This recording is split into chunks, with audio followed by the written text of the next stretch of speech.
Hello बच्चों, my self VK Garg. और इस वीडियो में हम लोग डिस्कस करने वाले हैं लास्ट मंथ स्ट्रेटजी। बेटा, लास्ट मंथ बहुत क्रूशियल होता है। इसमें जो मार्क्स हैं वो ऊपर भी चले जाते हैं और नीचे भी चले जाते हैं। डिपेंड करता है आप कहां पर लाई कर रहे हैं और ये लास्ट मंथ में क्या क्या चीजें आप करते हैं और किन किन चीजों को आपको अवॉइड करना चाहिए। मैंने ये स्ट्रेटजी जो है स्टूडेंट स्पेसिफिक यहां पर बनाई है।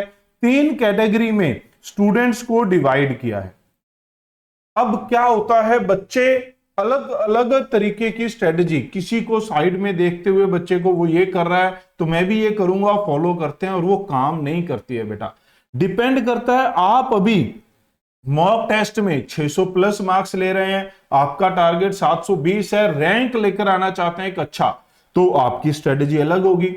अगर आप एक कभी स्ट्रगल कर रहे हैं, आपको लगता है, उम्मीद है कि आपकी सिलेक्शन हो जाएगी, बट मार्क्स 450, 500, 550, 600 के आसपास आ रहे हैं, कंफर्म नहीं है, तो आपकी स्ट्रेटजी अलग होगी। अगर आप स्ट्रगल कर रहे हैं, मार्क्स ही टोटल 250, 300 आ रहा है, तो आपकी स्ट्रेटजी अलग होगी, किस तरीके से एक बेहतर स्कोर की तरफ चला जाए। या फिर अगर आपके पास कोई कैटेगरी का है, एडवांटेज है आपके पास, तो वहां पर फिर आपको क्या करना चाहिए कि आप 450 या 500 तक पहुंच जाएं, सो दैट आपको सीट मिल जाए। तो सभी के लिए अलग अलग प्लान होता है और कुछ कॉमन चीजें होती हैं जो आपको करनी चाहिए, नहीं करनी चाहिए। तो कॉमन बातों के बारे में सभी बात करते हैं, सभी टॉपर की स्ट्रेटजी बताते हैं, बट ये नहीं पता कि आपको क्या करना चाहिए। कभी कभार बच्चे मेरे से नाराज भी हो जाते हैं जब बच्चे मेरे पास पूछने आते हैं, सर मैं क्या करूं, तो मैं उनको अलग अलग तरीके की स्ट्रेटजी बताता हूं। वो कहते हैं सर उसको तो ये बताया। भाई, जिस तरीके से आपका जो अप्रोच होना चाहिए, जो अभी आपका लेवल है वो डिफरेंट है उस बच्चों से, तो आपकी स्ट्रेटजी भी अलग होगी। तो बच्चों, मैं आपको बता रहा हूं इन तीनों के लिए क्या स्ट्रेटजी होनी चाहिए। आप किस फील्ड में लाइक कर रहे हैं, आप यहां पर हैं पोजीशन 1 पे, पोजीशन 2 पे, पोजीशन 3 पे, कमेंट करके जरूर बताइएगा। और इस स्ट्रेटजी को अगर आप फॉलो करेंगे तो अगर आप इस लाइन में हैं तो आप 150 प्लस मार्क्स अपने गेन कर सकते हैं। यहां पर आप अपनी सिलेक्शन कंफर्म कर सकते हैं और यहां पर आप अपना रैंक इंप्रूव कर सकते हैं। क्या करना चाहिए, बात करते हैं। सबसे पहले बेटा, रैंकर्स मतलब जो हमें कंफर्म है कि सिलेक्शन तो हो जाएगा, बट मुझे एक अच्छा रैंक चाहिए, एक अच्छा कॉलेज चाहिए, ड्रीम कॉलेज अपना अचीव करना चाहते हैं। तो आपको ज्यादातर चीजें अभी आती हैं, आपके कंसेप्ट ऑलमोस्ट क्या है बच्चों, स्ट्रॉन्ग हैं। तो आपको क्या करना है, थॉरोली रिवाइज करना है।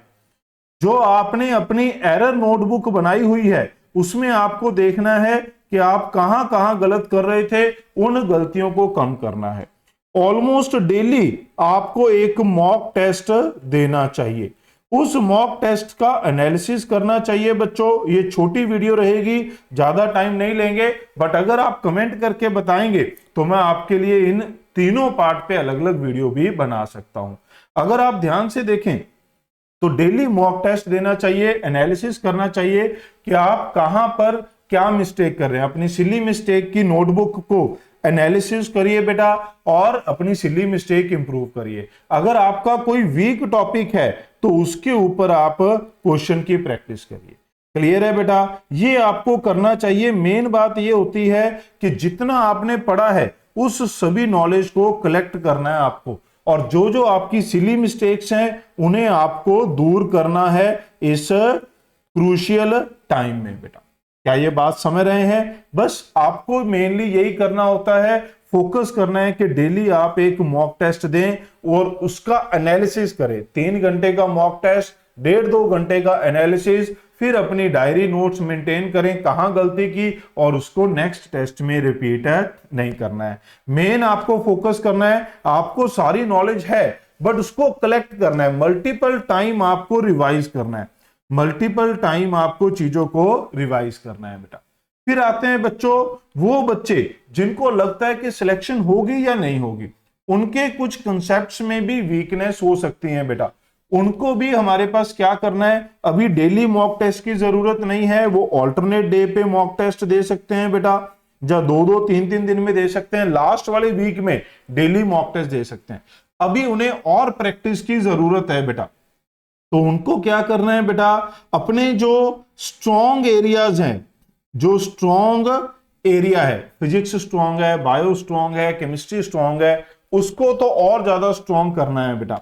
जो वीक एरियाज हैं बेटा, उनके ऊपर भी काम करना है आपको। उसके ऊपर क्या काम करना है, 30 to 40 सिलेक्टेड क्वेश्चन की प्रैक्टिस करनी है। प्रैक्टिस करनी है। ये प्रैक्टिस मॉड्यूल से हो सकती है, किसी बुक से हो सकती है, कोई मॉक टेस्ट सीरीज हो जो चैप्टर वाइज लग रही हो, वहां से हो सकती है बेटा। क्लियर है। फिर आपको क्या करना है बेटा, अगर आप बेस्ट सिलेक्टेड प्रैक्टिस करना चाहते हैं तो आपके लिए बेस्ट स्ट्रेटेजी क्या रहती है, वो मैं यहां पर लिख रहा हूं बेटा। बेस्ट क्या है आपके पास, नीट PYQ करिए बेटा, फिर से करिए सभी चैप्टर के, और साथ में जेई मेन PYQ करिए बेटा। जेई मेन PYQ जो इंपॉर्टेंट हाई वेटेज चैप्टर हैं उनकी आपको जेई मेन PYQ करने हैं। इसकी सीरीज मैं ऑलरेडी लेकर आ चुका हूं बेटा। इसके ऑलमोस्ट जो हाई वेटेज चैप्टर हैं वो सारे अपलोड हो गए हैं, जो लो वेटेज हैं वो 4-5 चैप्टर बचे हैं। तो अगर आप इन दोनों को करते हैं, साथ में चैप्टर को रिवाइज करते हैं बेटा, साथ में चैप्टर को रिवाइज करते हैं, उसकी भी वन शॉट अवेलेबल है, वो भी आप कर सकते हैं, तो आपका जो सिलेक्शन है वो कंफर्म हो जाएगा, जो अभी डाउट में है। क्योंकि बेस्ट जो हमारे पास सिलेक्टेड क्वेश्चन बैंक है वो जेई मेन PYQ है। बहुत सारे क्वेश्चन रिपीट होते हैं, क्वेश्चन सेम नहीं आएगा तो कंसेप्ट वही आएगा, 100% गारंटी है बेटा। तो NEET PYQ plus JEE Main PYQ अगर आप कर सकते हैं तो आपको जो है हाई वेटेज चैप्टर के तो कम से कम ये करने चाहिए। वीक जो चैप्टर है, ये वीक एरिया थे बेटा, वीक चैप्टर नहीं, जो लेस वेटेज चैप्टर हैं, जो लेस वेटेज चैप्टर हैं बेटा, उसके लिए आपको क्या करना चाहिए, उसके लिए सिर्फ आपको नीट PYQ करने चाहिए, ठीक है। और आपको जो है उन चैप्टर को रिवाइज करना चाहिए, फॉर्मूला फोकस्ड होना चाहिए कि ये लेस वेटेज वाला है, इसमें से ज्यादातर क्वेश्चन किस एरिया में से पूछे जाते हैं, सिर्फ उसी के ऊपर आपको काम करना चाहिए। जैसे फ्लूइड मैकेनिक्स एक बड़ा चैप्टर है, जनरली 1 या 2 क्वेश्चन आते हैं, तो उसके ऊपर सिर्फ उन्हीं पॉइंट पे फोकस करो जिसके ऊपर से क्वेश्चन पूछे जा चुके हैं। क्लियर बात। इलास्टिसिटी 2-4 फॉर्मूले हैं, वेव चैप्टर वही 2-4 फॉर्मूला जो मैंने एक वीडियो भी डाली थी, उसी के ऊपर आपको काम करना चाहिए। क्लियर है। अब बात करते हैं बेटा स्ट्रगलिंग, जिनके बच्चों के 250-300 मार्क्स आ रहे हैं, 400 मार्क्स आ रहे हैं मॉक टेस्ट सीरीज में, वो क्या करें। सबसे पहले बेटा वो बायो के ऊपर फोकस करें। बायो जो है 360 की है, इजिली अगर आप एनसीईआरटी डिटेल में पढ़ते हैं तो आप इसमें 300 स्कोर तक लेकर जा सकते हैं। अगर बायो सिर्फ 300 आ गई तो आपका एक अच्छा स्कोर बन सकता है। फिर केमिस्ट्री में जो याद करने वाली चीजें हैं, ऑर्गेनिक एंड इनऑर्गेनिक, उसकी एनसीईआरटी को थॉरली रिवाइज करें बेटा। फिर बची बात बेटा फिजिक्स की। फिजिक्स में आप क्या करें, हमारी वन शॉट वीडियोस जो हैं उनकी PDF भी साथ में अटैच्ड हैं, वो हमारी ऐप पे भी अवेलेबल है बेटा। अगर आप YouTube पे ऐड आती हैं बीच में अलग अलग कहां वीडियो देखें, तो वो सारी प्लेलिस्ट भी बनाई हुई है बेटा, ऐप भी डाउनलोड कर सकते हैं, और वीडियो को लाइक जरूर करना है बेटा, ये मैं आपको बता दूं। तो अगर आप ये ज्ञानिस्ट ऐप हमारी डाउनलोड कर लेंगे तो वहां आपको ये वन शॉट डायरेक्टली मिल जाएंगे बेटा। वहां से वन शॉट को रिवाइज वीडियो देखें, साथ में PDF से रिवाइज करें बेटा। ये बहुत इंपॉर्टेंट है, क्योंकि हम ये मानते हैं कि नीट में फिजिक्स में 15 से 20 क्वेश्चन डायरेक्ट फॉर्मूला बेस होंगे, 15 to 20 question direct formula base होंगे बेटा। तो वो हमारे इस वन शॉट वीडियो की जो PDF है, इसमें ऑलमोस्ट सारी चीजें कवर्ड हैं जो इंपॉर्टेंट हैं, सारे रिजल्ट कवर्ड हैं, सारे फॉर्मूला कवर्ड है बेटा। फिर आप उसके बाद बेटा नीट PYQ करिए। नीट PYQ हमने 25 ईयर्स अपलोड कर रखे हैं। अगर आप ये सारे नहीं कर सकते तो आप 5 ईयर्स कर सकते हैं अपनी स्पीड के हिसाब से, 10 ईयर्स कर सकते हैं लेटेस्ट अपनी स्पीड के हिसाब से। हमने इसको ईयर वाइज अरेंज किया हुआ है, 2025 से 2000 तक बेटा। तो आप 5 ईयर के करना चाहते हैं वो कर सकते हैं, 10 ईयर के करना चाहते हैं वो कर सकते हैं, 15 ईयर के करना चाहते हैं, उतनी वीडियो देखकर उसे बंद कर सकते हैं बेटा। तो मैं आपको ये बता दूं कि अगर आप ये इस फेज में लाइक कर रहे हैं बेटा, कोई बड़ी बात नहीं, हो जाते हैं, बहुत सारे चांसेस होते हैं बेटा जिसकी वजह से हम यहां पर फंस जाते हैं, स्टक हो जाते हैं। तो आपको इन चीजों को फोकस करना है। आपको ना तो इनकी स्ट्रेटेजी फॉलो करनी है और ना आपको इनकी स्ट्रेटेजी फॉलो करनी है। आपको अपनी पोजीशन के हिसाब से स्ट्रेटेजी को फॉलो करना है बच्चों। क्लियर है? आपको अपनी पोजीशन के हिसाब से स्ट्रेटेजी को फॉलो करना है।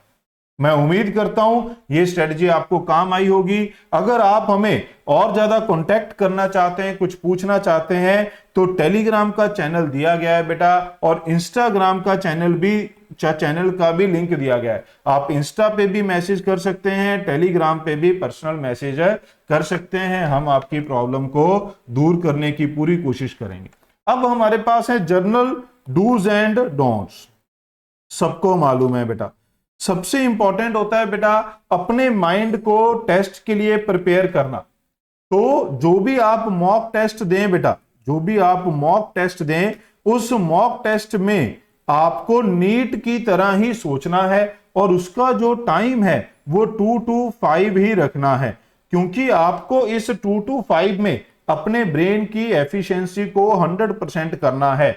अगर आप डेली अब 2 से 5 सोएंगे तो एग्जाम वाले दिन भी आपका दिमाग सो जाएगा बेटा। मॉक टेस्ट आपको इसी टाइम में देना है और फिर उसका एनालिसिस करना है। दूसरी चीजें क्या है, इधर उधर कुछ भी रैंडम उठा के सॉल्व नहीं करना है बेटा। अब कोई भी ऐसा टाइम नहीं है कि आप किसी भी क्वेश्चन बैंक को कंप्लीट कर पाए। तीसरा होता है बेटा अपनी हेल्थ पे ध्यान देना है। ठीक है, जो भी आप खाएं पिएं उसका ध्यान रखें, लालच में आके कुछ ऐसा ना खाएं। पार्टीज को अवॉइड करें, चाहे वो फैमिली फंक्शन ही हो, उनको आपको अवॉइड करना चाहिए। क्लियर है? लास्ट पॉइंट जो इसमें होता है बेटा वो होता है कि एडवाइस आप किससे लें, उसी से लें जो आप जैसे बहुत सारे बच्चों को ट्रेन कर चुके हों, कॉलेज में पहुंचा चुके हों। इधर उधर की एडवाइस पे काम ना करें।